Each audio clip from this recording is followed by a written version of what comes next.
Hey guys, welcome back to Can Baby Surrogacy. My name is Ethan. I'm a senior embryologist based in North America.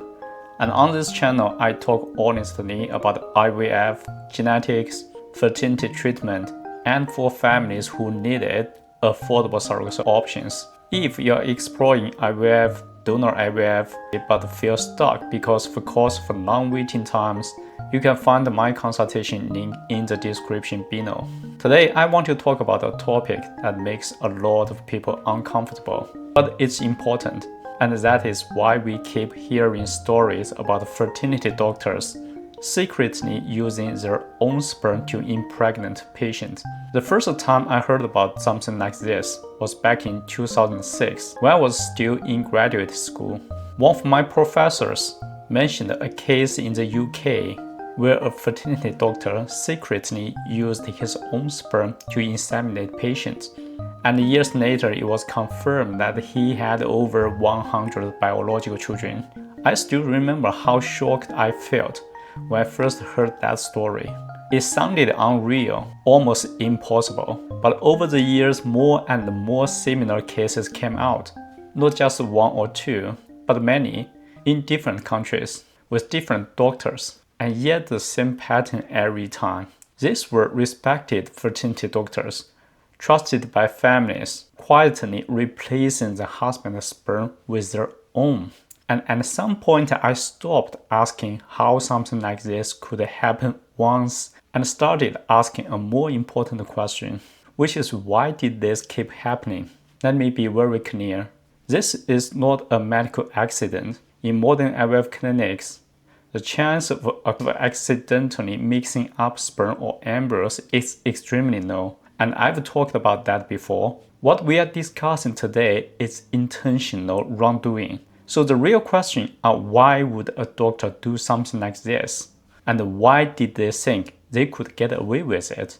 Let's start with motivation. It's quite easy to say these doctors were mentally unstable or abnormal, but that explanation is too simple and honestly not very helpful. Most of these doctors were highly educated, respected professionals. So in my opinion, the real motivation comes down to reputation and success rate. To understand this, you have to go back in time.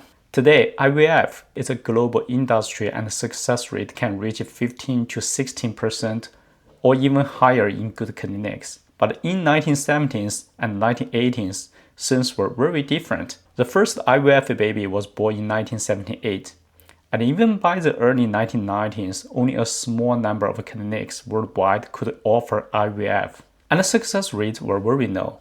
At that time, most fertility doctors relied on IUI, intrauterine insemination, which is much simpler than IVF. With IUI, sperm processed and placed into the uterus, and fertilization happens naturally inside the body. Even today, IUI success rates are usually below 10% per cycle. And back in the 70s and 80s, they were likely below 5%. Now imagine you are a fertility doctor treating 100 patients a year, and only 3 or 4 of them get pregnant. What happens to your reputation, to your clinic, to your income? Here's the uncomfortable truth. IUI success depends heavily on sperm quality, and most couples seeking fertility treatment already have a sperm issue. So instead of accepting poor outcome, some doctors choose a shortcut.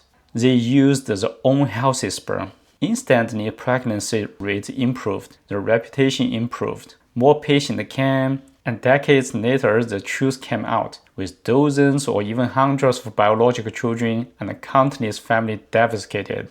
So why did they think they could do this without consequences? There's a famous saying, absolute power corrupts absolutely. And this isn't just about politics, it's human nature. Back then, fertility clinics were small, often just one doctor and 1 or 2 nurses. And that same doctor handled sperm collection, sperm processing, and insemination. There were no internal checks, no second person verifying samples. Today, IVF labs use double witnessing. One person performs a task and another verifies it, which protects patient and staff. But back then, the doctor had unchecked power. And even if patients suspected something was wrong, DNA testing didn't exist. Today, a simple DNA test can confirm biological parentage in days. But back then, it was impossible. So there was no internal oversight and no external verification. And that combination made abuse possible. So what does this mean today? It means this historical case happened under very specific conditions that no longer exist in modern IVF practice. Today, we have laboratory oversight, validation system, DNA testing, and legal accountability. So the risk of something like this happening today is extremely low. But these stories still matter because they remind us why transparency and regulation are essential in medicine. If you are exploring IVF or surrogacy today, especially international or affordable surrogacy options, it's important to work with transparent systems and experienced professionals. And cannabis surrogacy, we help families navigate IVF and surrogacy responsibly, medically, and realistically, especially when US cost or Canadian waiting time feel impossible.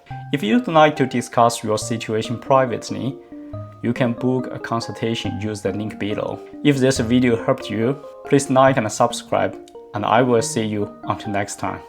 Bye.